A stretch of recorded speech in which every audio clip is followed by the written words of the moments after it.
2020년 4월 5일 행복한 교회 주일 예배 설교. 마가복음 14장 43절에서 50절 말씀. 실패는 은혜의 어머니. 하나님의 말씀을 봉독하겠습니다.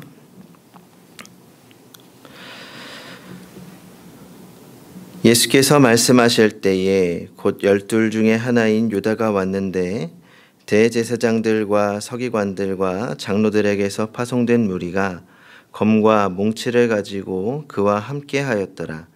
예수를 파는 자가 이미 그들과 군호를 짜 이르되 내가 입맞추는 자가 그이니 그를 잡아 단단히 끌어가라 하였는지라. 이에 와서 곧 예수께 나와 랍비여 하고 입을 맞추니 그들이 예수께 손을 대어 잡거늘 곁에 서 있는 자 중에 한 사람이 칼을 빼어 대제사장의 종을 쳐 그의 귀를 떨어뜨리니라.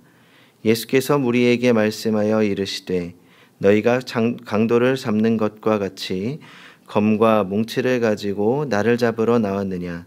내가 날마다 너희와 함께 성전에 있으면서 가르쳤으되 너희가 나를 잡지 아니하였도다. 그러나 이는 성경을 이루려 함이니라 하시더라. 제자들이 다 예수를 버리고 도망하니라. 아멘.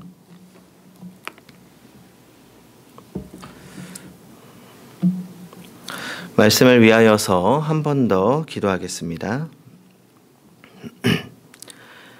지금 우리와 함께 하시고 말씀해 주실 하나님, 오늘도 주님의 말씀을 듣게 하시니 감사합니다. 이 시간 살아계신 하나님의 말씀이 선포되어질 때 성령님 조명하여 주시고 깨닫게 하여 주시옵소서. 말씀을 통하여 주님의 뜻을 알게 하시고 또 순종함으로 승리할 수 있는 힘을 주시옵소서. 예수님의 이름으로 기도합니다. 아멘.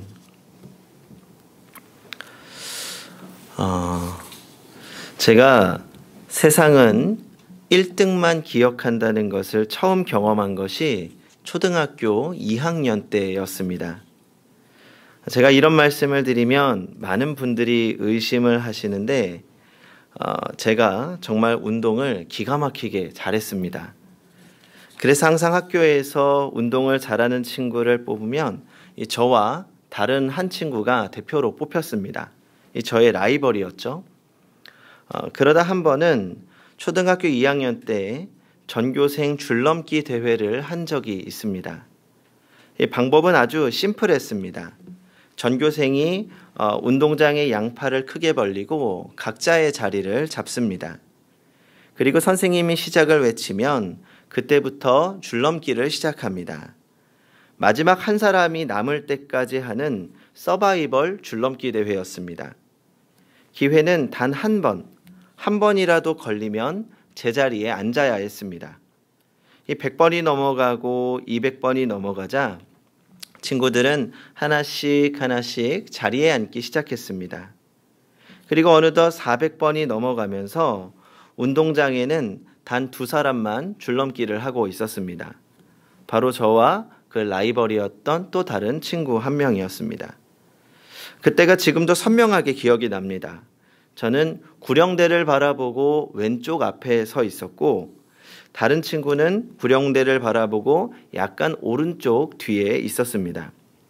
이제 전교생이 모두 남은 2사람을 응원하고 있었습니다. 이제 막 480개를 넘어가는 지점이었습니다. 정말 힘들었죠. 그러다가 저도 모르게 힘이 조금 빠졌던 것 같습니다. 그리고 줄넘기가 아주 살짝 발끝에 걸리고 말았습니다. 제 기억으로는 487개였던 것으로 기억합니다. 그런데 그렇게 제가 걸려 넘어지는 순간 제 주위에서 응원을 하고 있던 친구들은 모두 함성을 지르며 다른 친구에게로 달려갔습니다. 최후의 승자를 축하하고 신기록을 보기 위해서였습니다. 제 주위에는 저와 가장 친한 친구 한두 명만 남아 있었고 모두 다 1등을 바라보며 숫자를 세고 있었습니다. 얼마나 어린 마음에 상처가 되던지요. 그때 깨달았죠. 세상은 1등만 좋아하는구나. 그리고 나서 제가 이사한 곳이 청담동입니다. 부자 동네죠. 가정 형편이 넉넉하지 않은 상황 속에서 친구들에게 기죽지 않고 살기 위해서는 정말 많은 노력을 해야 했습니다. 그러다 보니 제 삶이 늘 전투적이었던 것 같습니다. 항상 누군가를 넘어서서 스스로를 증명해야 한다고 생각했습니다. 세상은 실력을 보여줘야 인정받는다고 생각했습니다. 나도 더 잘 살아야겠다, 그래야 대접받는구나 라는 생각이 들었습니다. 그런데 제가 목사가 되고 나서 생각해 보니 전투적이었던 제 삶이 결국 세상이 요구하는 대로 살아가기 위해서 애를 썼던 삶이라는 생각이 들었습니다. 1등만 기억하는 세상, 성공해야 인정받는 세상 속에서 성공지향적인 삶을 살아왔던 것이지요. 이 사회는 지나치게 성공지향적입니다. 그리고 우리는 그 영향을 받아서 살아갑니다. 그런데 이 성공지향적인 사회에 몇 가지 부작용이 있습니다. 첫 번째로 정직이 가치를 잃어버리고 거짓과 속임수가 용납됩니다. 왜냐하면 패자는 용서받을 수 없는 죄인이기 때문입니다.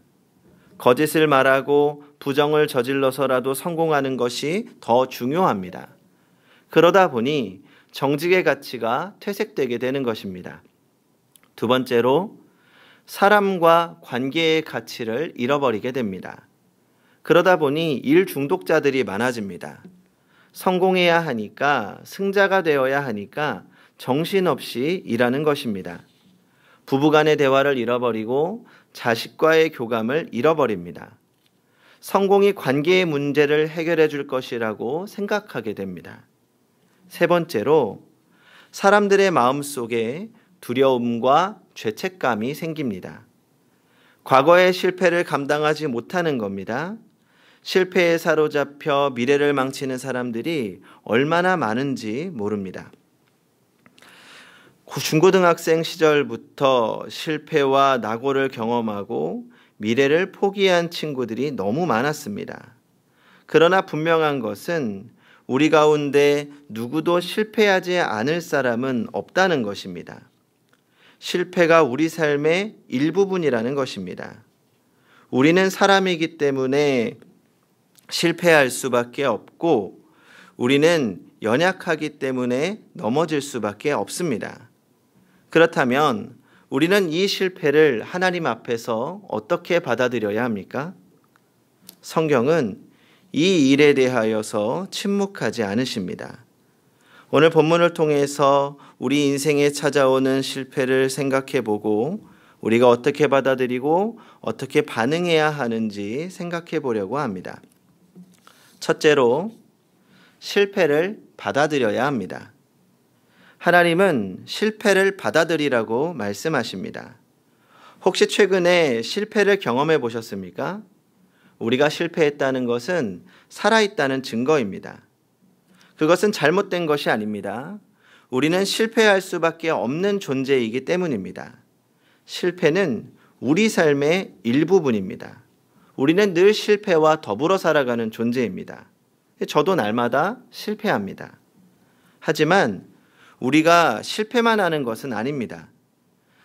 세상에서 가장 잘났다고 하는 사람들도 실패합니다. 슈퍼스타들도 실패합니다. 전 세계에서 가장 농구를 잘하는 사람들이 모인 곳이 미국의 NBA입니다. 그런데 일반적으로 NBA 선수의 자유투 성공률은 70% 정도라고 합니다. 전 세계에서 가장 농구를 잘하는 선수들이 아무런 방해를 받지 않고 공을 던져도 실패할 때가 있습니다. 또 야구에서 타율이 3할이면 굉장히 잘 치는 타자라고 합니다. 하지만 그것도 투수가 10개의 공을 던지면 7개는 아웃을 당한다는 겁니다. 우리가 이미 알고 있듯이 성경은 수많은 사람들의 이야기를 써놓은 자서전과 같습니다. 그런데 이 성경의 자서전은 한 가지 특징이 있습니다. 그것은 사람들의 결정적인 실수를 빠뜨리지 않고 적나라하게 써놓았다는 것입니다. 노아를 생각해 보십시오. 노아는 술에 취해 아들을 저주한 사람입니다. 모세는 화를 내고 가나안 땅에 들어가지 못했습니다. 다윗은 간음하고 살인까지 저질렀습니다. 기드온은 두려워서 도망갔고 기생 라합은 한때 창녀 생활을 했습니다. 도마는 의심했고 요한과 마가는 사역의 현장에서 도망갔습니다. 그리고 오늘 본문에서 나오는 제자들을 보십시오. 모두 다 도망갔습니다. 그리고 예수님의 수제자 베드로를 기억해 보시기 바랍니다. 얼마 전까지만 해도 베드로는 예수님을 부인하지 않겠다고 큰 소리 쳤습니다. 그렇게 큰 소리를 쳐놓고 예수님을 떠나고 후에는 예수님을 모른다고 3번이나 부인합니다. 3번째는 저주하기까지 했습니다. 예수님을 저주한 것이 아니라 자신을 저주했습니다. 내가 예수님을 알고 그 사람과 같이 다녔으면 나는 사람도 아니다. 맹세하며 저주했습니다. 하지만 이 모든 성경의 인물들은 그 실패가 그들의 마지막이 아니었다고 이야기합니다. 실패가 그들의 끝이 아니었습니다. 그들은 분명히 실패했습니다. 그러나 그들은 결코 실패자로 끝나지 않았습니다. 그들은 실패를 딛고 일어나 승리로 삶을 마감했습니다. 여기서 우리가 짚어야 할 것이 있습니다. 무엇이 실패이고 무엇이 성공입니까? 꿈을 이루지 못한 것이 실패입니까? 얼마 전에 굉장히 인상 깊었던 TV 광고가 있습니다. 현대자동차에서 만든 2020 성공에 관하여 라고 하는 그 타이틀의 광고 시리즈였습니다. 같은 직장 동료가 회사를 그만두고 작은 사업을 시작했습니다. 회사를 떠나는 직장 동료는 짐을 싣고 고급 세단인 그랜저를 타고 떠납니다. 남은 직장 동료들은 그 모습을 부러운 듯이 쳐다봅니다. 광고의 핵심은 그랜저를 타면 성공한 사람, 그리고 그것을 부러운 듯이 바라보는 사람들입니다. 번듯한 직장을 가지고 좋은 차를 타는 것이 성공입니까? 아반떼, 소나타 타면 실패한 인생이고 그랜저나 외제차 타면 성공한 인생입니까? 세상이 말하는 성공은 대부분 경제적인 것과 연관이 있습니다. 경제적인 것이 아니라면 학력, 권력과 관계 있습니다. 그러니까 사회적으로 사람들에게 인정받을 수 있는 어떤 객관적인 데이터가 있으면 성공했다고 이야기합니다. 이 안타까운 것은 교회도 이러한 성공지향에 물들어 있다는 것입니다. 교회가 부흥하고 사람이 많아지고 예산이 늘어나면 성공한 목회자라고 이야기합니다. 그러면 시골에서 조용히 이웃들을 섬기며 사는 목사님들은 실패한 목사님들입니까? 우리는 이런 세상의 성공과 실패의 기준에 붙잡혀 살아가면 안 됩니다. 우리는 이러한 성공과 실패의 관점에서 벗어나야 합니다. 그렇다면 하나님께서 말씀하시는 성공은 무엇입니까? 그리스도인의 성공과 실패는 하나님께 달려 있습니다. 그리스도인의 성공과 실패는 하나님의 뜻대로 살았느냐 살지 못했느냐입니다. 그러므로 성공한 인생이란 하나님께 인정받는 인생입니다.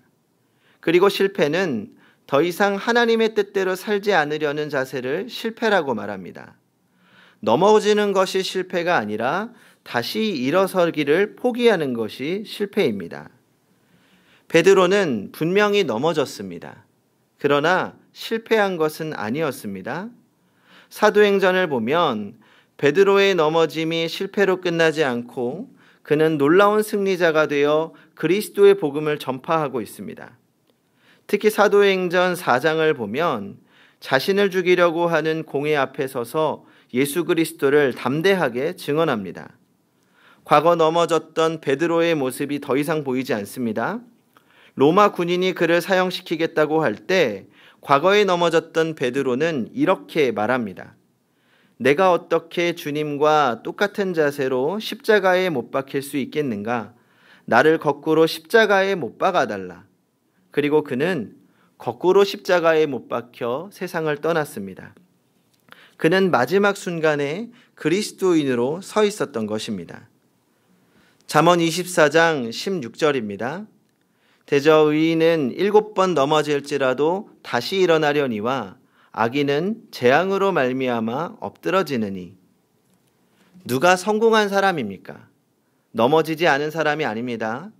마지막까지 주님을 붙잡고 다시 일어나 주님의 뜻대로 살기로 결심하고 전진하는 사람이 성공한 사람입니다. 둘째로, 실패 속에서 하나님의 은혜를 누려야 합니다. 오늘 설교 제목을 실패는 은혜의 어머니라는 제목으로 정했습니다. 말 그대로입니다. 실패는 은혜를 경험하는 축복의 통로라는 것을 기억해야 합니다. 만약 우리가 실패했을 때 주위 사람들이 놀랄 것입니다. 작은 실수는 괜찮습니다. 하지만 어느 날 우리가 배우자 몰래 외도를 했다면 우리의 남편이나 아내는 정말 충격을 받을 것입니다. 우리의 부모님들도 실망할 것입니다. 우리 자신 스스로도 놀랄 것입니다. 그러나 이 세상 사람들은 다 놀라도 한 분은 놀라지 않으십니다. 그분은 하나님이십니다. 하나님은 우리의 실패를 예측하고 계시기 때문입니다. 제자들이 예수님을 다 떠날 때, 베드로가 예수님을 모른다고 부인했을 때 예수님은 어떻게 쳐다보셨습니까? 예수님은 이미 다 아셨습니다. 하나님은 우리가 잘못하고 실패하는 것을 이미 다 알고 계셨습니다. 우리는 어려서부터 우리의 행위와 결과에 따라서 우리의 가치를 인정받는 사회에서 자랐습니다. 예를 들어 어릴 때 착한 일을 많이 하면 부모님이 어떻게 합니까? 아이고 예쁘다, 멋지다, 훌륭하다 칭찬합니다. 장난감도 사줍니다. 잘못하면 어떻게 합니까? 아이고 꼭 지 아빠 닮아가지고. 그래서 우리는 아이 때부터 나의 행동에 따라서 나의 가치가 결정된다는 생각을 하며 자라게 됩니다. 이것이 잘못입니다. 성경은 그렇게 말하지 않습니다. 하나님의 은혜는 그렇게 해석될 수 없습니다. 우리의 가치는 우리의 행위와 무관합니다. 내가 무엇을 잘해서 하나님이 나를 사랑하시는 것이 아닙니다. 하나님은 무조건적으로 우리를 사랑하십니다. 로마서 5장 8절입니다. 우리가 아직 죄인 되었을 때에 그리스도께서 우리를 위하여 죽으심으로 하나님께서 우리에 대한 자기의 사랑을 확증하셨느니라. 우리가 예수 믿고 올바로 행동하니까 하나님이 우리를 위해 아들을 보내신 것이 아닙니다. 우리가 죄 짓고 있을 때 하나님이 우리를 사랑하셔서 자기 목숨을 내어주신 것입니다. 하나님께는 조건이 없습니다. 우리의 실패로 인해 하나님이 우리를 사랑하지 않을 것처럼 생각하십니까? 그렇다면 아직 하나님의 은혜를, 하나님의 사랑을 모르는 것입니다. 오래전에 공공의 적이라고 하는 영화가 있었습니다. 이 공공의 적 주인공 설경구는 전직 국가대표 복싱 선수 은메달리스트 출신의 이 강동석 강력계 형사입니다. 이 손보다 주먹이 먼저 나가는 스타일로 범죄자들에게 공포의 대상이었습니다. 비 오던 어느 날 순찰을 갔다가 우비를 쓰고 수상한 남자와 부딪힙니다. 그러면서 칼이 떨어졌는데 그 남자는 칼을 버리고 그냥 도주합니다.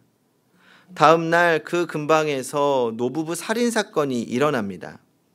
집에서 잔인하게 칼에 찔려 죽어 있었습니다.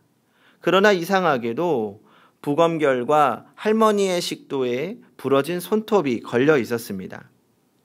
범인은 바로 노부부의 아들인 이성재였습니다. 노부부의 아들인 이성재, 펀드 매니저로서 잘 나가고 있었지만 더 큰 사업을 하고 싶어서 자금난을 겪고 있던 찰나 부모님과 마찰이 있었습니다. 왜냐하면 이 노부부가 재산이 좀 있었는데 그 재산을 아들에게 물려주지 않고 사회에 환원하기로 했기 때문이지요. 결국 이것 때문에 이성재는 자신의 부모님을 무참하게 살해하고 맙니다. 그런데 왜 식도에 부러진 손톱이 걸려 있었을까요? 초보자들은 칼질에 익숙하지 못해서 손톱이 빠지는 경우가 있다고 합니다. 이성재가 칼을 휘두를 때 그만 손톱이 빠졌던 것입니다. 그런데 할머니는 그 손톱이 증거가 되어서 아들이 잡혀갈까 봐 죽어가면서도 손톱을 삼켰던 것입니다. 겨우 손톱을 삼키면서 마지막까지 아들을 안타깝게 바라보던 어머니의 눈빛이 아직도 인상 깊게 남아 있습니다. 결국은 그 손톱이 결정적인 증거가 되어서 이성재는 붙잡히게 됩니다. 좀 가슴 아프고 슬픈 이야기이기도 하지요. 어쩌면 잘못된 사랑의 표현이 아닐까 생각이 들기도 합니다. 잘못은 대가를 치르고 고쳐야 하는 것 아닌가 생각합니다. 그것이 당연하다는 생각이 듭니다. 그런데 그럼에도 불구하고 아들에게 기회를 주고 싶은 것이 어머니의 사랑 아닐까요? 그리고 우리는 성경에서도 그 어머니의 사랑을 발견하게 됩니다. 후에 베드로의 부인하는 장면은 하나님의 은혜를 가장 잘 표현하는 본문 중 하나라고 생각합니다. 누가복음 버전으로 읽어보면 좀 다릅니다. 누가복음에는 다른 복음서에는 없는 사실이 하나 더 기록되어 있습니다. 그것은 베드로가 예수님을 3번 부인한 순간 예수님이 베드로를 쳐다보신 것입니다. 누가복음 22장 61절과 62절입니다. 주께서 돌이켜 베드로를 보시니 베드로가 주의 말씀 곧 오늘 닭울기 전에 내가 3번 나를 부인하리라 하심이 생각나서 밖에 나가서 심히 통곡하니라. 주께서 베드로를 보시니, 베드로는 예수님께서 자신을 보신다는 것을 어떻게 알았을까요? 베드로가 고개를 들어 예수님을 바라본 순간 어떻게 예수님과 눈이 마주칠 수 있었을까요? 예수님께서는 베드로가 자신을 부인하는 것을 모두 지켜보고 계셨습니다. 베드로가 자신을 저주하는 것을 보고 계셨습니다. 베드로가 고개를 들어 예수님을 바라보는 그 순간에도 보고 계셨습니다. 그런데 베드로가 예수님의 눈에서 발견한 것은 책망이 아니었습니다. 그 눈빛은 사랑과 연민이 담긴 눈빛이었을 것입니다. 왜냐하면 베드로는 그 눈빛을 보고 밖에 나가 통곡했기 때문입니다. 베드로의 눈물은 마지막까지도 사랑의 눈빛을 보내는 예수님을 부인한 자신을 향한 후회와 자책의 눈물이었고 회개의 눈물이었습니다. 그리고 저는 이 사건이 훗날 베드로가 복음의 전도자로 거듭나게 되었던 중요하고 결정적인 계기였다고 생각합니다. 하나님의 사랑을 완전히 경험한 베드로가 더 이상 하나님을 부인할 수 없었던 것입니다. 그리고 주님은 베드로를 쳐다보셨던 시선으로 오늘 우리를 바라보고 계십니다. 하나님의 뜻대로 살기로 다짐했지만 어김없이 넘어졌던 우리를 따뜻한 눈으로 바라보십니다. 그리고 괜찮다고 말씀하십니다. 다시 일어나 하나님의 자녀로 살기를 원하십니다. 우리는 그 사랑을 기억해야 합니다. 그래서 우리의 넘어짐은 실패로 끝나지 않을 것입니다. 주님께서도 우리와 함께 하시며 우리의 손을 잡아 일으켜 세워주십니다. 성도 여러분, 그러므로 포기하지 마십시오. 하나님의 자녀로 살기를 포기하지 마십시오. 그리스도인으로 살기를 포기하지 마십시오. 주님께서 우리와 함께 하시며 끝까지 붙잡아 주실 것입니다. 다시 세우시는 은혜를 기억하고 그 은혜를 구하며 마지막 최후의 승리를 위해 살아가는, 그리하여 마지막 순간에 그리스도인으로 서 있는 성도님들이 되시기 바랍니다. 기도하겠습니다. 우리를 붙잡아 주시고 늘 다시 일으켜 주시는 하나님 감사합니다.